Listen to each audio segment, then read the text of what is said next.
Welcome, everybody. Well, today we have the privilege of interviewing Michael Taylor, who's known as Coach Michael Taylor, and he is an irrepressible optimist. Now, that's a big name to live up to, but I'm sure that you'll see from talking to him why exactly that's what people say about him. So, welcome, Michael. It's great to have you here today. Well, Kimberly, I'm so excited to be here with you. I love the energy that you're bringing, and obviously, as a part of the IP community, we are definitely in alignment with how we think and how we see the world. So, again, it is my absolute joy being with you today. Fantastic. Thank you. So, let's get right into it. So, tell us your story, Michael, about, life before the change that you made. Well, interestingly enough, I was born in the inner city projects of Corpus Christi, Texas, to a single mom with 6 kids. And we were basically the poster children for poverty back in the 60s. To say we were poor would be a gross understatement. And yet, although we may not have had any money, I had a mom who instilled in me a very simple idea. And she taught this to me when I was probably 10 years old. And she said, if you want something badly enough, there is no one or no thing that can keep you from attaining it except yourself. Again, at 10 years old, that message sort of embedded in my soul because I honestly believed that. I thought, okay, if I want it badly enough. So I knew that there was going to be racism and all the external things, but that message somehow really stuck. And so when I was 7, my mom took me to live with my grandparents. And because one of my older sisters got really sick. And so I went to live with my grandparents. And during that time, I experienced every imaginable type of child abuse. I mean, it was absolutely horrible. And when I turned 13, I was reunited with my mom. So I get to junior high and high school. And when I was in the high school, I made a very bold decision. I decided to drop out of high school in the 11th grade because I convinced myself I could get rich selling vacuum cleaners. Now, it was a really poor choice at the time, but in my heart, I just kind of felt that I didn't want to be in school because school was boring and I knew there was more. And again, it was not a really good choice because I never sold a single vacuum cleaner. Fortunately, I landed this job with this building supply center. And I worked extremely hard. I climbed the corporate ladder pretty quickly. And I actually became the youngest manager in the history of this company at the age of 22. And at the age of 23, I was living the American dream. I had the house, the wife, the 2.5 kids, and all of that. And by society standards, I was pretty successful. And within approximately a 6.5 year time frame, that American dream turned into the American nightmare as I went through divorce, bankruptcy, foreclosure, a deep, deep state of depression. I was even homeless for 2 years living out of my car.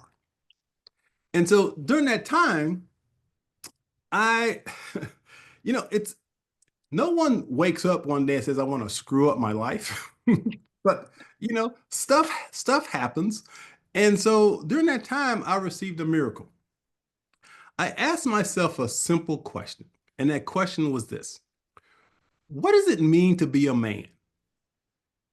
Because I had done everything society said a man was supposed to do to be happy, and I was absolutely miserable, and I wanted to figure out why.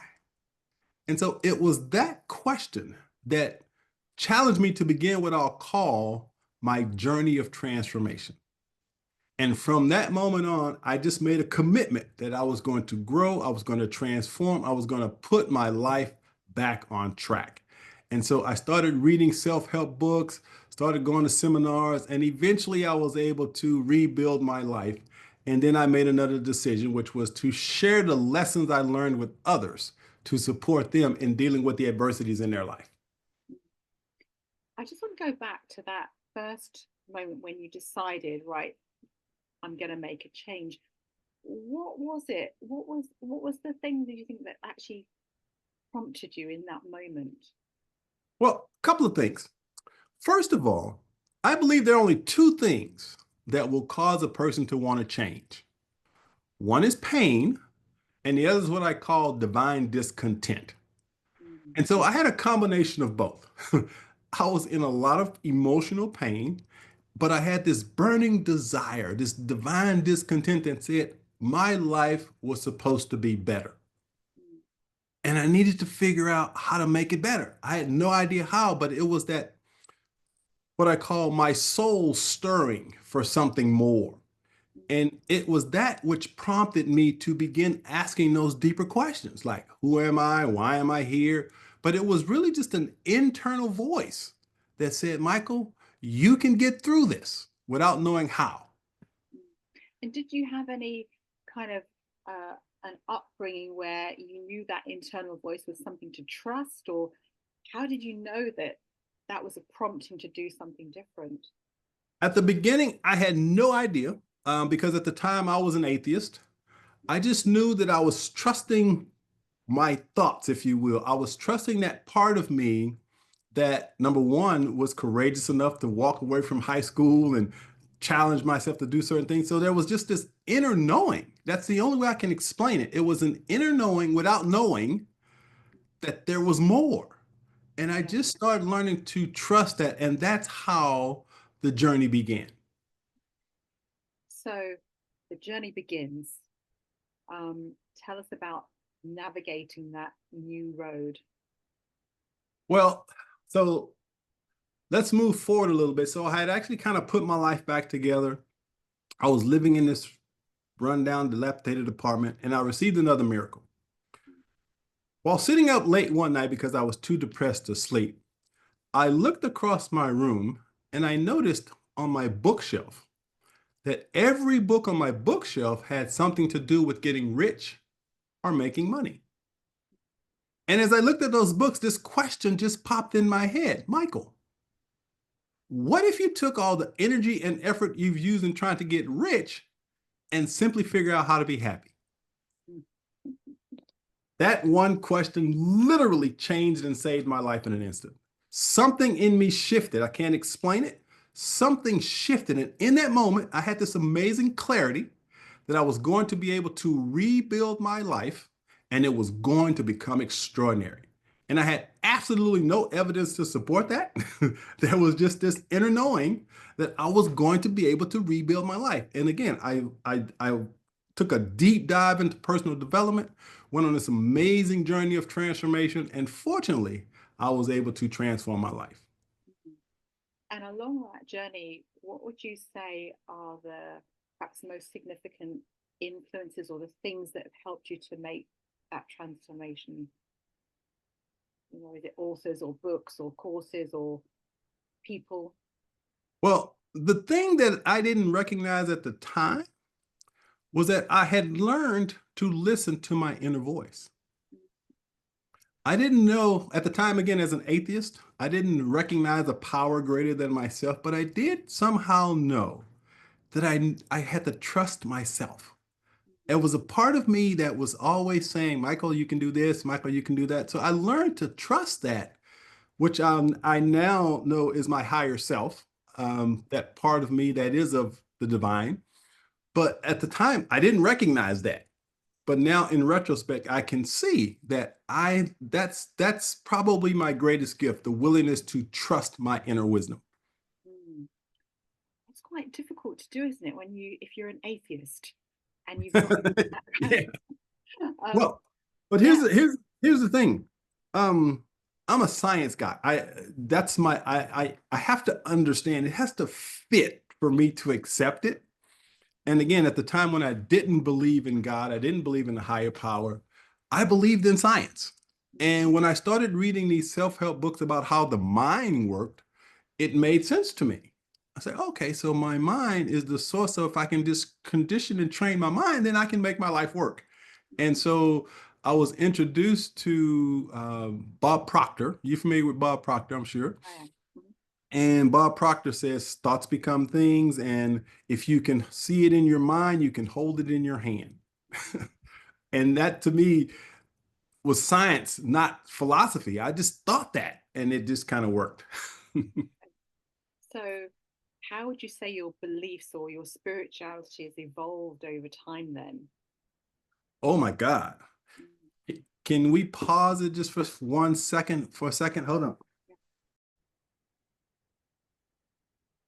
So, in thinking about how, let's just say how my what my spiritual awakening began. That's a great place to start.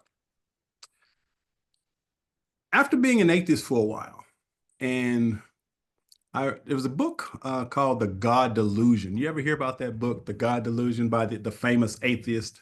Yes, I I, have. I love that book. And so I was absolutely convinced there was no such thing as God. And as I went on this spiritual, or shall I say, psychological journey, Mm. I got to a place where I started feeling good.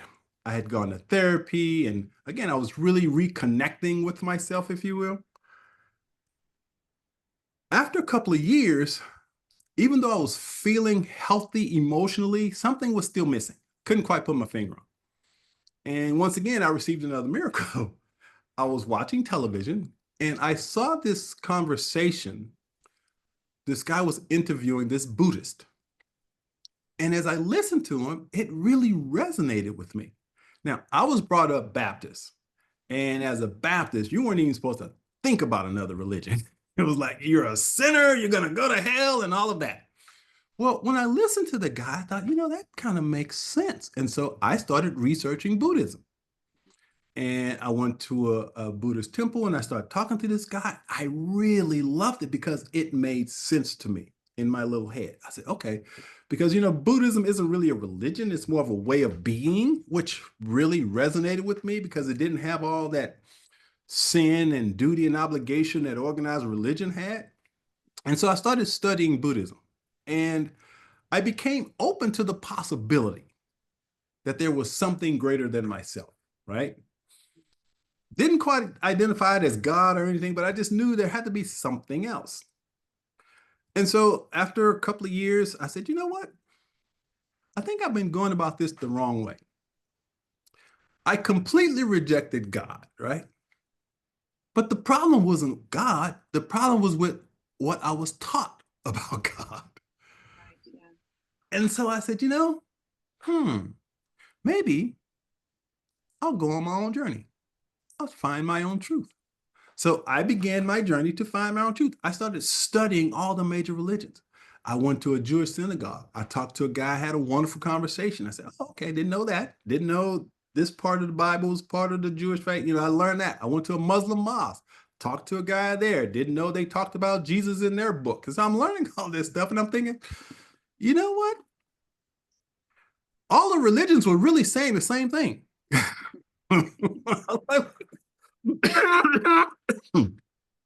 I said they were all basically saying the same thing. And what they were all saying is we have a connection to something greater than ourselves.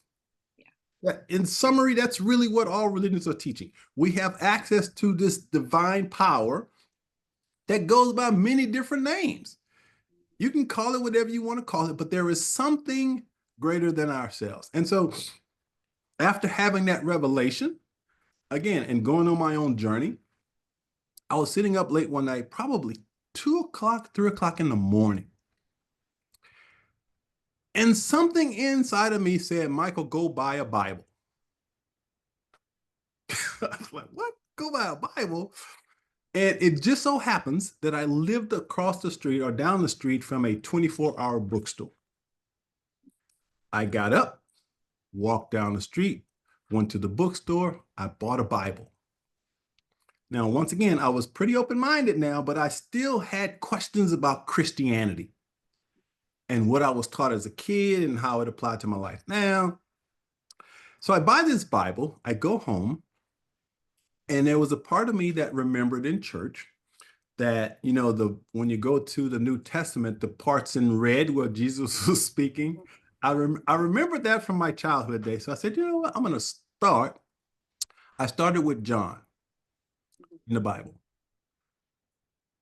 And as I was reading the Bible, and when I got to the parts where Jesus was speaking, it literally felt like Jesus was sitting next to me talking. And he was sharing this wisdom with me in a way that I never imagined. It was, in religious terms, they probably would say I was bathed by a Holy Spirit. That's the best way to describe it. And so while I'm reading, all of a sudden, it was like my heart exploded. And I felt the divine love of God in a way that I could never explain in words. And that love just sort of permeated my whole being. And I just burst into tears. And I went, oh my God, that's it. All my life, I had been looking out there for God when God was right here the whole time. And I felt it. It was palpable. It was so real. I could feel it. And I listened to the words that Jesus was saying. I go, oh, this is what you were trying to teach us from the very beginning, to enter the kingdom of heaven. And that's exactly what I had done in that moment. I entered the kingdom of heaven and I felt a love that could literally heal the world. It was so powerful. I was like, wow. And I sat there probably 2 or 3 hours just crying.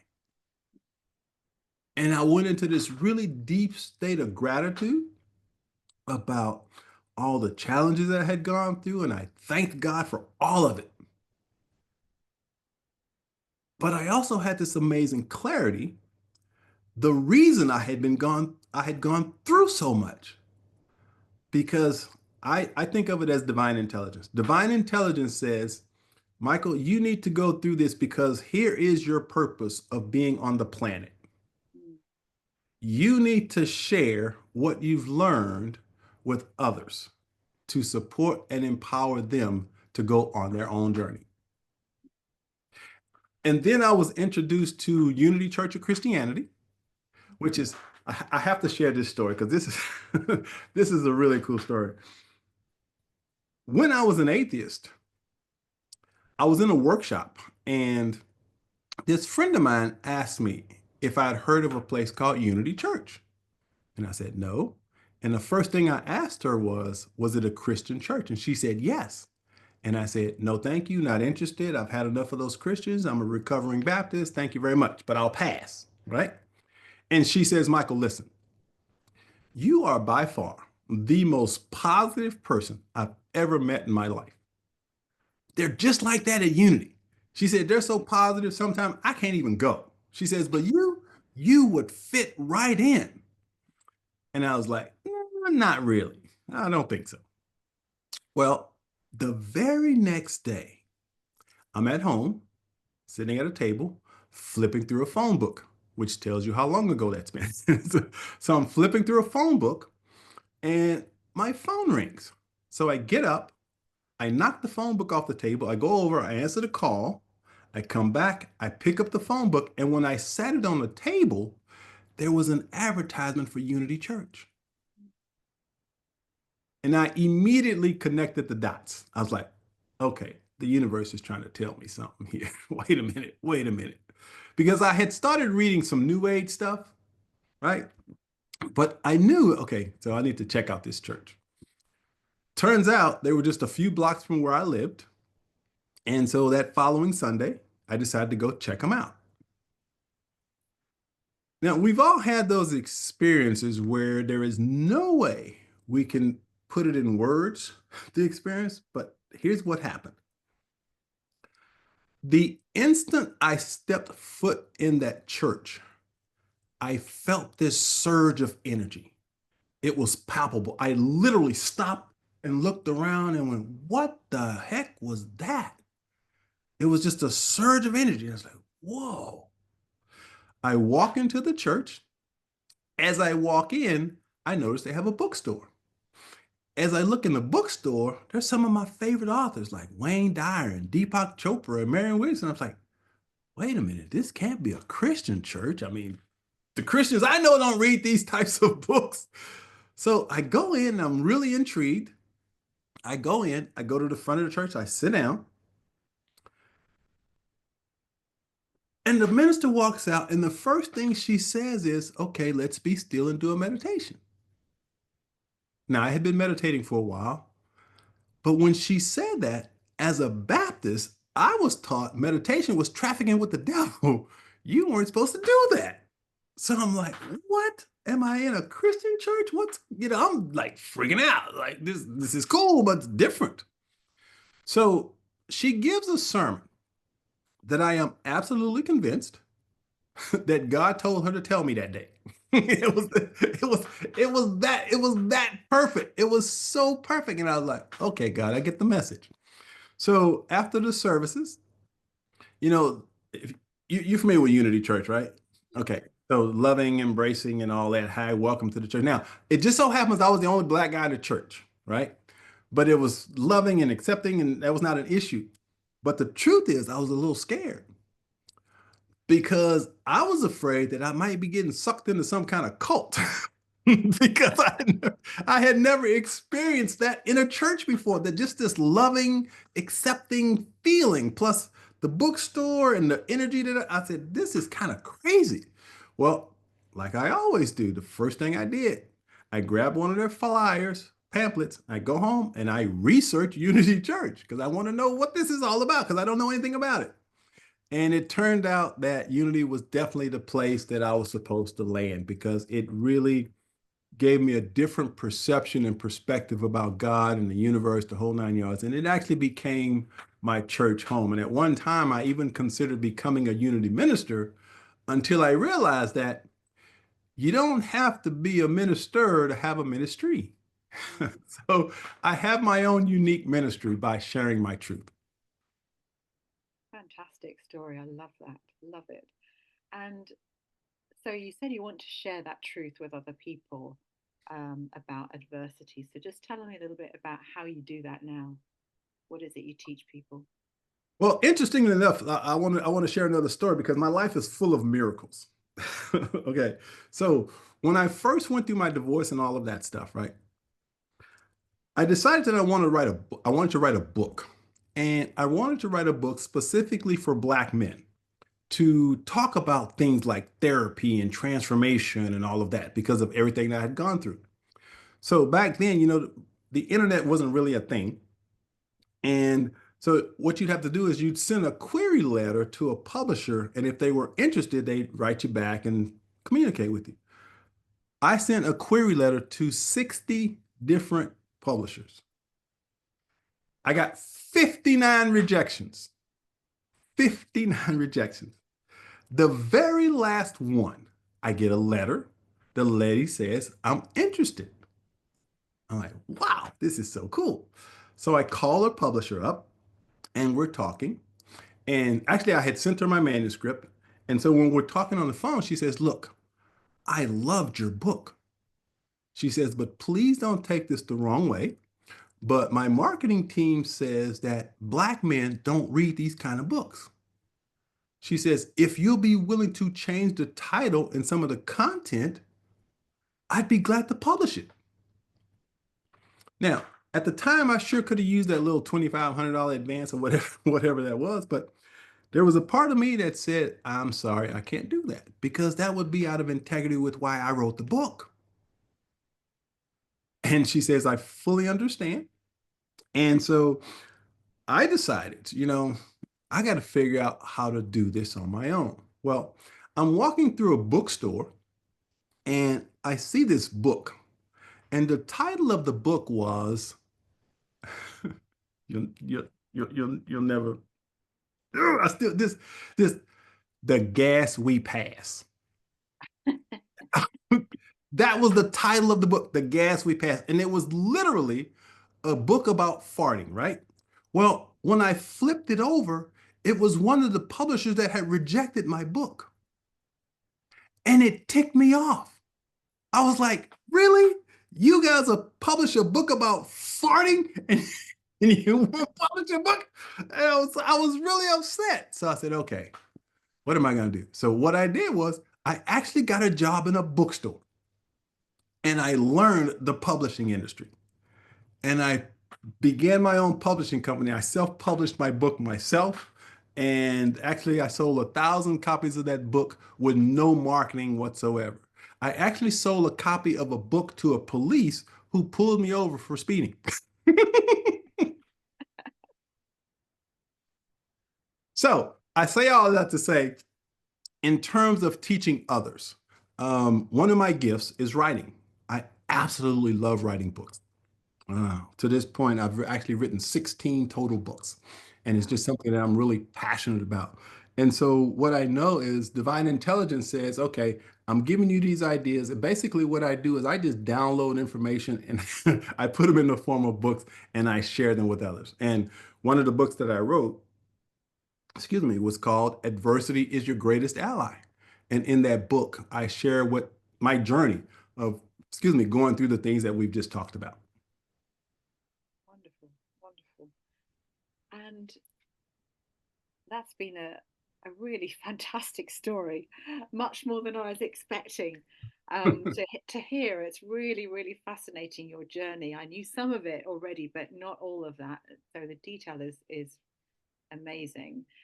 Um, so where is that taken to you right now? What is life and your dreams going forward? Well, here's a cool story also. While I was living in my car, okay, I ran across Mike Dooley's work. And for those of you who are watching, you don't know who Mike Dooley is. He's a guy that does these notes from the universe, which are really amazing little notes that he sends out every day. And so I'm living in the back of my car. I learned about Mike Dooley, and Mike's thing is thoughts become things. And so in his work, I learned about um, vision boards. Taught about vision boards. And so while I was living in my car, I bought some sticky notes. And what I would do is I'd write a vision on a sticky note and I stick it on the back seat. This is over 25 years ago. So I'm writing these sticky notes. And again, I'm learning a lot from Mike Dooley because I was going to the library reading stuff. So anyway, on one of the sticky notes, I wrote, one day I would share a stage with Mike Dooley. Now think about this. Guy's living in the back of his car, has no job, has no idea how but somehow he says he's going to share a stage with Mike Dooley. Well, it took me 25 years, but guess what? I shared a stage with Mike Dooley. That's where we first met. So yeah, so, amazing. so that is confirmation of what Mike teaches, which is thoughts become things. And as Bob Proctor said, if you can see it in your mind, you can hold it in your hand. And so for anyone watching this, you must understand that truth. We are divine expressions of, excuse me, divine expressions of God. And it is our responsibility to come to the recognition and understanding of that. And when we tap into that, nothing is impossible. Thank you. Thank you. And do you have a favorite quote or a piece of wisdom or something that you would recommend to people, want to share with them as we finish? I'm a huge Rumi fan. And Rumi said, allow yourself to be pulled by the strange pull of that which you truly love. It will never lead you astray. Allow yourself, again, allow yourself to be divinely pulled by the strange pull of that which you love. Because it is that which you love, which is God trying to express through you. I love writing. I love writing books. So that strange pull to write is simply God seeking expression through me. And so for anyone who's listening to this, you have to tap into that which you love. And when you do, once again, nothing is impossible. Thank you. Thank you, Michael, so much. I really loved this conversation. Thank you. The pleasure has been mine.